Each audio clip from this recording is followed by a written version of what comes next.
तो बच्चों, अभी हम इससे पहले शिक्षार्थी संबंधी कारक, शिक्षक संबंधी कारक इनका अध्ययन कर चुके हैं और आज अब हम पाठ्यवस्तु संबंधी कारकों का अध्ययन करेंगे, जिससे हमें यह समझ में आए कि हमारे सीखने और सिखाने अर्थात अधिगम, सीखने की प्रक्रिया, अधिगम की प्रक्रिया अर्थात में पाठ्यवस्तु कितनी महत्वपूर्ण है। क्योंकि सीखने और सिखाने की प्रक्रिया में शिक्षार्थी और शिक्षक के साथ साथ पाठ्यवस्तु भी अत्यंत महत्वपूर्ण है। इसमें सबसे पहले प्रकृति अर्थात प्रकृति जो है, यानी उसकी रूपरेखा कि पाठ्यक्रम किस प्रकार का है, बालक के स्तर, योग्यता, सीखने की क्षमता के अनुरूप है या नहीं है। तो यहां पर उस पाठ्यक्रम की प्रकृति अत्यंत महत्वपूर्ण हो जाती है, जिसके अर्थ साथ साथ वह बालक के लिए कितना उपयोगी है या बालक उस पाठ्यक्रम से कितना अधिक से अधिक स्तर पर अधिगम कर पा रहा है या अर्थात सीख पा रहा है। इसके बाद संगठन।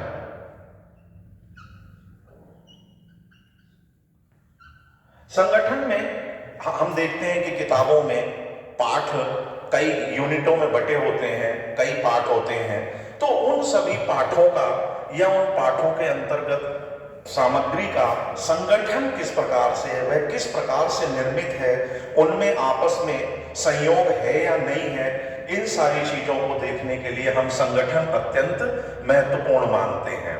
संगठन में ये चीज भी आ जाएगी कि वह बालक के लिए कितने प्रकार से उपयोगी है या बालक उससे कितना अधिक अधिगम कर पा रहा है। फिर है जीवन से संबंध। जीवन से संबंध, चूंकि सीखना जीवन पर्यंत चलने वाली प्रक्रिया है, हम जीवन पर्यंत सीखते रहते हैं, औपचारिक या अनौपचारिक रूप से। औपचारिक रूप में विद्यालय है, महाविद्यालय है, परंतु जीवन पर्यंत जो हम सीखते हैं ये अनौपचारिक अधिगम है।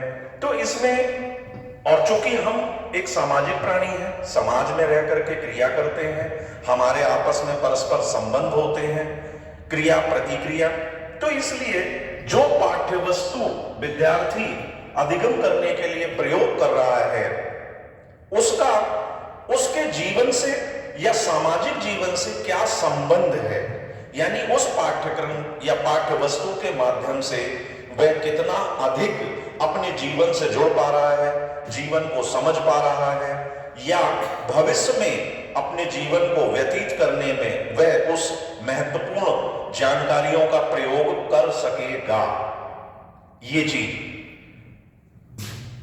और इसके बाद है कठिनाई